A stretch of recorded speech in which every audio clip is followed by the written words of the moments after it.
welcome back to another episode of the Daily Flip podcast. I'm your host, Alex, and today we're going to be flipping through a story from our friends at Raw Story, talking about how Johnson may be pressured from the people on his right to join Donald Trump and his campaign to go after some federal judges. And of course, we will end today with our Daily Delight, a story meant to leave you feeling positive, ready to take on the day. Now, that's enough rambling from me. Let's jump into our daily debate.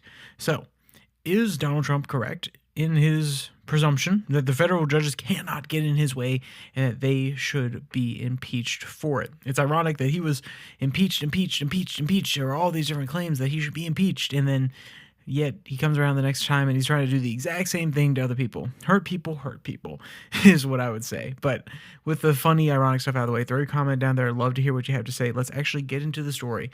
The headline reads, "Revealed, far-right pressuring Johnson to join Trump in new attack." And we'll read the first two paragraphs to provide more context. Quote, "Dismantling the federal government won't be complete without upending the judicial branch, or so many conservatives argue, which is why rank-and-file Republicans are pressuring party leaders to fall in line and join White House efforts to purge the nation's judiciary." Before Congress left town for a 2-week Easter recess, Speaker Mike Johnson tried to placate his right flank by ushering a bill restricting national injunctions through the House. Party leaders have also promised hearings. So, let's ask the question about the national injunction. Should a judge in Texas be able to affect policy or the implementation of policy in California, or vice versa? I think more than likely no. There's a reason that we have levels of courts. There's a reason that a appeals court has jurisdiction, while district courts have jurisdiction over particular areas. The populace is alike there. It makes it more manageable, but also it provides a system, in theory, of a federalist laboratory. You can try policies in these different areas. You have different judges of different opinions. Doesn't mean that necessarily all the judges in the 5th district are from the 5th district, but generally you can try to have judges that are from that area and actually espouse the views, or at least hold some of the same sentiments and values as the people there. They provide, like on a state level, how we have federalist systems that allow us to experiment and be laboratories and actually go forward with different policies that some other states may not take on because they're in different distinct situations, because your farming states are not going to be the same as your Californias, which are tech states, versus your ranching states, versus your finance states like New York or Virginia, which is becoming a tech state with a little bit of agrarian and service state, that sort of thing. So all these different areas have different values. They have different economic structures, and therefore they try different policies. Why would it not be the same on the federal level? If you have a district court judge who is ruling over the rest of the land simply through their proclamation, it seems to go in the opposite direction. It seems to be antithetical to the point of allowing different areas, different people to hash out these ideas. And I think, honestly, the Supreme Court's holdings on restricting some of the deportations from Texas is actually smart. It's not necessarily saying that you can't deport from anywhere.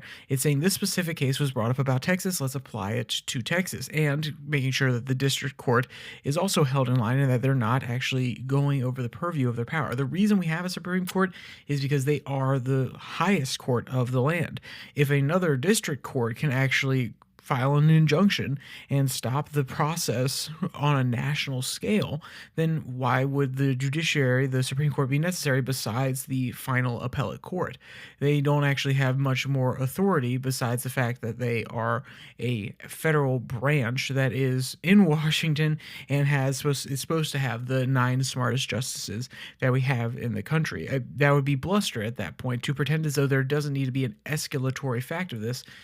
And you can make an argument. I'm not going to pretend as though you can't make an argument that simply because they're the highest court of the land doesn't mean that they're the only ones that can have national effects, because stopping the deportations in Texas is going to have a national effect, because they're going to have to change where they're deporting them from.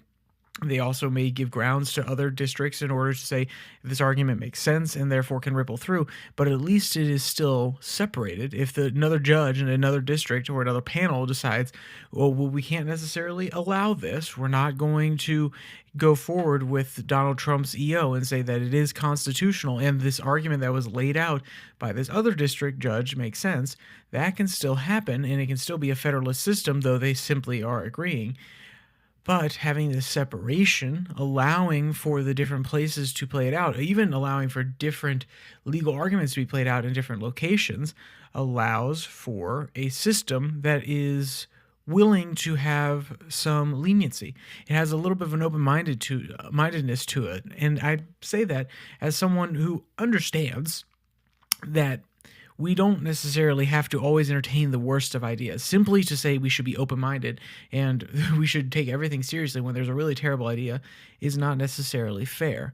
But we need to allow for these places to experiment, and all of them can make their way up to the Supreme Court, being that they oversee all of these district courts. Essentially, they have authority over the entire nation, and that is how it is supposed to be. The Supreme Court is supposed to be the direct check on the executive. The other courts can do it as well, but most of them are meant to handle cases that are, at least when we go beyond even federal, just local. State courts, those are meant to handle state issues and state and local issues. You may have federal courts, but there are still crimes and other matters that go in between state borders. Say you have a dispute between someone in Texas and Louisiana. I do believe that they are in the same federal district. I could be wrong there, but the point being, you go across state lines, then it's not simply something that could be handled just on a state level. It could be raised up to a federal level. But when it comes to determining how this policy will be enacted in every single state, there should be only one court that actually has that power, and they should be the final arbiter. I think that separation actually makes a lot of sense. Now, does that mean that Donald Trump should be able to simply go around and say, oh, you're getting in the way here and we need to impeach you? I think those proceedings are too far, because the courts themselves are supposed to be a check on the president. Just because they are different cocoons or layers, we'll put it this way. Cocoon makes sense, but I like the idea of layers. Just because they're a layer that's a little bit deeper down within the onion, that doesn't necessarily have the same purview and power as the president, because the only one that would, in theory, have equivalent power would be the Supreme Court, though obviously their powers are enumerated differently. But the point I'm making is that just because they are not on the same level as the third final branch of government, the top of that branch, doesn't mean they can't affect policy within that area and challenge the executive in order to hem in his power and keep him or her in their place. Because it's a good thing. We can't just simply say everything has to go to the Supreme Court. That would be logistically impossible. But also, if we allow these court judges to still challenge these rulings in different locations, then you have novel legal arguments that get brought up. You get to experiment. You also get to recodify some of the original constitutionality. All of those are key benefits. But on the simplest front, you provide multiple avenues for which you could challenge the executive, and if they actually make it to their way to the Supreme Court, determine whether or not those arguments or the counters to the argument that the Trump team would be making are actually valid, and therefore his order would be non-constitutional or unconstitutional. That's a really convoluted way of saying there has to be checks on the president, and it can't just be the Supreme Court. One, that would not just be their job, but also it allows him to concentrate the executive ire in one place, and it'd be too centralized. Though that doesn't necessarily mean, because we should have checks and balances across the United States and other locations, that doesn't mean that we should have courts that are allowed to affect things on a national scale, because you can still inconvenience the president. You can still limit the power of the president of their executive orders by doing it on a district by district basis.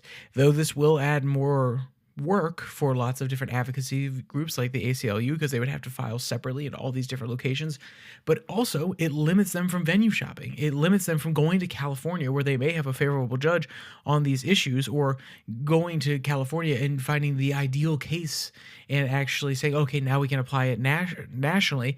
If they really wanted to be able to challenge this in all the different districts, they would have to put in more effort in order to find those cases in those areas, which actually allows for less influence from those sort of interest groups, which it's not to say that they don't do good things sometimes, but also it should not be easy in order to block an entire policy on a national scale. It should not be easy for a outside group to essentially use the judge shopping mechanism in order to affect policy change in the entire United States, because the executive still is a powerful, if not the most powerful, especially nowadays with the slow expansion of the executive. It should be the legislator, but nowadays the executive is most powerful. Does that mean that the executive should have that power? I think we could have a long discussion about that. But to pretend as though, even under the original purview of the Constitution, that the judges should have enough power to overrule the United States president on a national level, unless it is the Supreme Court doing so, I think would be unfair and also not the original intent, though, of course, I am interpreting here. There are, of course, quotes about the power of the judiciary, and the founding fathers had very many questions about an overzealous judiciary. And we even see one, like in South Korea, who will not even let the opposing party make a single move without challenging them. So we obviously have to make sure that that is hemmed in. We also have to ensure that we're not giving the executive too much leeway and too much power while doing it. But hey, that's enough rambling from me. Let's actually jump in to our daily delight. This one is an absolutely cute story coming from our friends over at Dog Time. The headline reads, "Video captures pit bull's Easter photo shoot, and it couldn't get any cuter." And honestly, this guy, he looks like his mom and dad are honestly torturing him, but I can't lie, it is at least funny, and it will put a smile on your face. So if you want to check out that article, or you want to read the other article that I mentioned from Raw Story, both will be linked in the description below. That like and subscribe button. Also down there, you can find the podcast on Spotify, Pocket Cast, Podvine, as well as the Twitter handle at Your Daily Flip, where I post Twitter tirades I post the links to all these different videos every single day, whether it be this one that comes out on Monday, Wednesday, Friday, or the international news segment 6 and 6 that comes out on Tuesday and Thursday. So with all that said, there's only one more thing to say. Stay safe, don't die.